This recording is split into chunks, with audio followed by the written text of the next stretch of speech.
Hey y'all, thanks for joining. We are on StreamYard. I hope you guys can all hear me. I had to end my other live for technical difficulties. My apologies, you guys, okay? Thanks for coming in. Please do not forget to tap on the like, okay? Please do not forget to all right. Let's go ahead and get into the show, all right? Of course, everything said in the video is alleged and in my opinion and is used for fair use and entertainment. Thank you all for being here. Can you guys hear me? Thanks for coming in. Hi. Hey, Stacy Lane. Hi. Thanks for being here. We're on StreamYard. Thank y'all for coming in. Hopefully everything works well, okay? Hello to everyone. Let's put my message out there. Okay, I see you guys coming in. Thanks for being here. Of course, everything said in the video is alleged and in my opinion and is used for fair use and entertainment. Let's get into our first topic, you guys. Kevin Hart. We talked about him a little bit back. Kevin Hart, you guys, just recently went on the Breakfast Club and baby, they roasted him over there. Now, he went on the Breakfast Club to talk about all the scrutiny he's been getting from his recent comedy show. Okay, they call it a roast. So he had a comedy roast where he had several comedians coming on there and speaking on just different topics, one of which became very disrespectful. And it was definitely about George Floyd. We talked about it here on my channel. Hey, Rose, thank you guys for being here. We're on StreamYard. Yay, we'll see how it works, right? Hopefully it works. But anyway, so Kevin Hart was on Breakfast Club and he was talking about how everybody was coming down on him about the George Floyd joke that was very disrespectful, where one of the comedians, white comedians to be exact, said that George Floyd was looking down from heaven and looking up and begging for air or something to that effect. We all know that George Floyd passed away from a police officer with his knee on his neck where he died from asphyxiation, right? So Kevin Hart says that he has no control over the George Floyd jokes, and that he said that it was distasteful, but he admits that that's what a roast is for. So of course the people on the panel on Breakfast Club was looking at him like, "Excuse me," because it was said that Kevin Hart has to approve the jokes, or that he approves the jokes prior to the roast on his show, and that he could have actually stopped it or taken that joke out prior to the actual person getting on stage and saying what he said. But now the people are asking for Kevin Hart to be canceled because they feel that he's been insensitive and he's still not apologetic. I actually watched the roast, okay? When said joke was said, Kevin Hart was actually laughing so hard he was doubled over. And I was looking like, okay, this is not going to be good. I said, oh my God, they are going to, speaking of roast, they're going to roast you for allowing this joke to be pushed through. And it was disrespectful. It's too soon. Like George Floyd's family is still like grieving him, his daughter, like everybody. So for you to allow this joke to be told, and you could tell in the audience, a lot of people was like, ooh, and like, oh yeah, nah, that was not funny. But Kevin Hart was doubled over laughing, but then said the joke was distasteful on the Breakfast Club. So it's given that he's given two different, I don't know, two different reactions, because the reaction I saw, he enjoyed the joke. He thought the joke was funny. But now on Breakfast Club, he's trying to say that, oh no, yeah, the joke was definitely distasteful and it shouldn't have been said. So why didn't you stop it? Why didn't you stop it and not allow them to tell said joke? So, long story short, people are asking that he be canceled. Okay. All right, Tokyo Tony. Tokyo Tony is still going on and on about Tia Kemp harassing her. She just went live again to say that Tia Kemp has now called her so many times that she's now had to just completely turn her phone off. She says she's being harassed by Tia Kemp, where Tia is also using her fan base to go after Tokyo Tony, and she has threatened to go to the authorities on Tia Kemp. But Tia Kemp has let Tokyo Tony know that if she goes to the authorities, that she's going to have her fans get at her, get at Tokyo Tony for doing that. I don't know why she would have said that.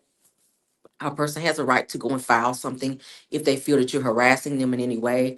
But I think Tia Kim maybe should lay off Tokyo Tony. It's given that she doesn't want you to, contact her or have any interaction with her. At this point, it's trolling. I feel like the two of them have had their spats back and forth. But when a person continuously tell you they don't want to have an interaction with you, just let it go. I don't understand the fixation that Tia Kemp has on Tokyo Tony. She knows she's crazy. I don't know. Maybe she's an easy read for her. I don't know. But Tokyo Tony has now said that she is definitely going down to the police station to show how many times Tia Kemp has called her phone to harass her after she's made it very much so known on a live that she doesn't want her contacting her. Now, according to the live I showed y'all the other day, Tokyo Tony says on her live that before she unalives Tia Kemp, she's going to go to the police station. That's a threat, right? We did hear that. We did hear her say that, but I don't know, y'all. I really I want the two of them to get over this because at this point it's starting to be annoying now, right? It was funny in the beginning. Now it's starting to be annoying. Okay, so I think that both of them should acknowledge their part on this whole back and forth. And if one is going to go and press charges, please understand if you're making threats against that person, they can also make charges against you. Let's move on. Rumors are circulating, you guys. I just saw today that Wendy from Real Housewives of Potomac is planning to divorce her husband Eddie, and they're saying that it has more to do than the insurance fraud allegations that they're dealing with. They've been having some very difficulties in their marriage since then. A lot of arguing and all of that's been going on because of the uncertainty of the charges and how this case is going to play out. Y'all know at one point they were asking the judge to try them separately, for them to have a separate case, and now they've changed and filed a motion a few days ago asking that the judge try them together. So we're going to have to wait to see because their trial is going to start early 2027. So they have some time to get their evidence together, to get, whoever, whatever attorneys they're working with, get their money up, handle their business affairs. So they have quite a bit of time. What are we in now? May. We get ready to be into June. So they have until early January of 2027 before their case is going to start.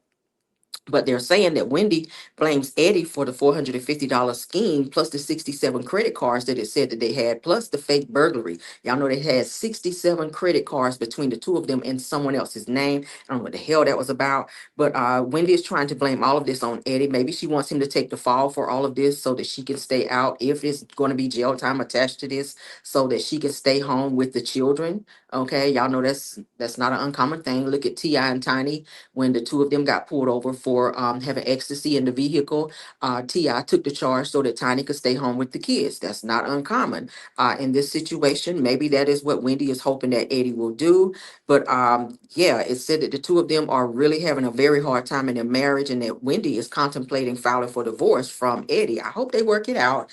This should not be the end all be all. I mean, you guys obviously were seen talking back and forth in emails as related to this whole scheme and this fraud situation. So it does show that you have some fault as well, Wendy, because you were telling him what to add to certain insurance claims in order to get the maximum amount of payout. So while she's blaming him, she definitely needs to take accountability for her part in this situation. And even if you want to file for divorce, still take accountability, right?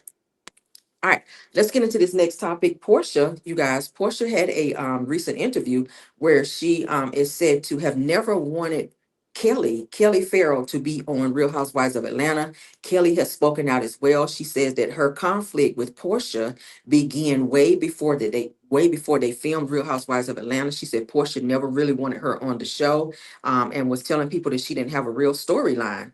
I told you guys, K. Michelle was saying that Portia is running around acting like she's the producer, like she's the owner of the show, like she's the head honcho, like she has a say of who's on the show and who's not on the show. So I don't know if Portia is feeling herself because she's been on the show for a long time. You know how you have that person at the job who's been working there a long time, and even though they're not a manager, they try to act like they're a manager over new people, or that they can tell other people what to do or not to do. They're saying that Portia is doing that on set, and the girls are getting a little irritated. Mostly K. Michelle. She's spoken about that as well with Jason Lee in her interview. Now, they said that Portia went on and did this interview and went down a list of all the ladies on Real Housewives of Atlanta and what they actually bring to the show, what they actually do they have a business, do they not? Says that when they got to Kelly, that she was asked, is Kelly a businesswoman and what is her purpose on the show? Said that Portia threw her head back and started laughing like it was a whole joke to have Kelly on the show. This was around the time that Kelly's restaurant, her chicken and waffles restaurant, got shut down, and Kelly says she felt that in that moment that Portia was trying to shade her, and she clapped back and was putting it out there about Portia needing to worry about her divorce with Simon and her house being in foreclosure in her car. having some type of lien or something on her car. So the two of them have been fighting. We've seen it on the show for quite some time now, and it's not letting up. We know the most recent issue between the two of them is on the recent episode where Portia has put out there that Kelly was sleeping with a married pastor. I told y'all this morning in Car Chronicles that Kelly went live to say that it's all lies. And she has several pastors who have reached out to her to ask her, hey, what is this? Why is my name in this situation? And they don't want no parts of it. She says it is disrespectful and she doesn't want her name put in the middle of that. Uh, it's crazy to me. I don't know. I don't know if maybe Portia may see Kelly as some type of threat or something. I don't know. But the two of them, I think that what they're fighting over is very stupid to me. And I think that Kelly, I think you have a lot to do with some of the bullshit that's going on. Or maybe Portia feels a way that you're getting close to Shamia, which, that was her friend. Maybe there's conversations that maybe Portia know about. We don't always know about the underlying issues behind certain things that go on when it comes to this show and the girls on this show. But I do know that Shamia is now fast friends with Kelly. I'm pretty sure they've had conversations. I'm pretty sure Shamia have told Kelly some things about Portia, and I'm pretty sure that Kelly has used that to her advantage, which has caused Portia to clap back at her. So I don't know. We're gonna have to keep watching this, just like everybody else. Next, let's get into the next thing. Let's get into the next thing. Shamia, honey, Shamia. Um, actually shades while we're talking about Shamia actually shades Portia and her girlfriend Sway on Watch What Happens Live and says that Sway was able to sway Portia to stay in the lady pond. And she says, good for her. She's happy for her. She says, congratulations to her. And if she decides to get engaged or married, she says, I'll be happy to send her a gift. When uh, Andy Cohen asked her how she felt about her relationship with Sway and if she knew Sway. She didn't really want to have anything much to say about it. She kind of said it with like a little attitude, like she was throwing a little shade. She also says that in terms of the scissoring comment with Kelly, where Kelly was, what Portia was trying to say that Kelly was trying to scissor her, when he was trying to have some girl on girl action with Portia. She says that she never saw that. She says, but if it ever happens that, or happened, that she wishes that she was there to see it all go down. Because y'all know Shamia like a little girl on girl action. And we're going to talk about that too here in a second. She says that as far as Drew Sador on the show, she thinks that Drew Sador is very fake. And she also says that Portia has tried to make her the fall guy on this particular season of Real Housewives of Atlanta. I don't know how that happened, but anywho and anyway, let's move on while we're talking about Shamia. Candy reveals that she and Shamia, you guys, had a threesome before Shamia got married to her husband Gerald. She says that it's something that the both of them consented to. My question is, was this threesome with Todd, or was it with their living girlfriend, the girl Fatum that I told you guys that be traveling with Candy and Todd? She's been on several vacations with them. It said that this is like Candy, supposed to be like Candy's little side piece or girlfriend. But my question, I'm trying to figure out who this threesome was with. We all know threesome is with two people, or three people rather. But Candy and Todd. We all know that Candy also had a little girl on girl action with Portia as well. She says that Portia ate her box. They also had a very passionate kiss that they also shared on the show, according to them. But Candy goes on to say that her issue with Phaedra is how she spun the narrative about her sex dungeon and tried to say that Candy was drugging people. Y'all remember when all of that happened, which ultimately got Phaedra kicked off the show. But Candy said that she felt that Phaedra was fishing for information after the rumor came out about she and Shamia having this threesome. And she says that what's the child named Phaedra was trying to be nosy and getting her business to find out information on what was going on, because she and Shamia, as well as Portia, were close friends at the time, and neither one of them was spilling tea. So she was trying to fish and get information on that. And Candy was just like, maybe she should just mind her business. That is when she pulled back from being friends with Phaedra, because Phaedra was putting out lies about her and said that she was trying to damage her reputation. Candy says, I don't even drink. So why would Phaedra put out that I was drugging people when I don't even drink alcohol at all, right? So that as I was just telling y'all know that Portia also, like I said, had a situation with Candy, and I think it happened with Todd, because they were saying that Portia went down on Candy, and Candy admitted it. They did say that they went out to a club first, and that the two of them were seen making out on the floor, and they were kissing each other on the floor. But later on, Portia munched on Candy's carpet. Again, my question is, was Todd involved in this situation as well? Because it seems like Candy was introducing a lot of her friends in the bedroom with Todd, which is weird, right? Girl, y'all sound off on that, but Candy did admit that she and Shamia, right before Shamia did get married to her husband Gerald, that they did have a threesome. You guys, what y'all think about that? Am I surprised? Hell no. I'm not surprised. I've always felt like Shamia, like a little girl on girl action, just like Portia did. Okay. And it wouldn't surprise me if it came out that Shamia and Portia might have had some girl on girl. Who knows with these girls, right? Speaking of girls, let's get into Yandy. Yandy's friend, ex-friend, because they're no longer friends now, and her assistant. Y'all remember the guy that I showed y'all the video of where he was saying that he was covering for Yandy when Yandy was going to the UK and met this guy and was sleeping with him over there. Well, Yandy had planned a trip where she was going to surprise Mendices, and she said that ex-friend says that Yandy also had the assistant come because it was going to be like a business slash relationship type trip. And the ex-assistant reveals that Mendices got tied up in some type of business situation where he couldn't come on the trip. So Yandy called out her gentleman caller, the side dude that she was seeing, to come out on her trip that was supposed to be with her and Mendices, and said that they had this long it was like a whole week vacation where this guy actually stayed with Yandy for the entire week. So y'all saw just recently on Love and Hip Hop where Mendices went completely off on Yandy about this guy she was seeing, and now it's coming out that Yandy was making trips, saying that it was for she and Mendices, but she was calling this guy, this side dude that she was seeing on the side from Mendices, to come out and be on vacations that she was saying that she was planning for she and Mendices. Okay.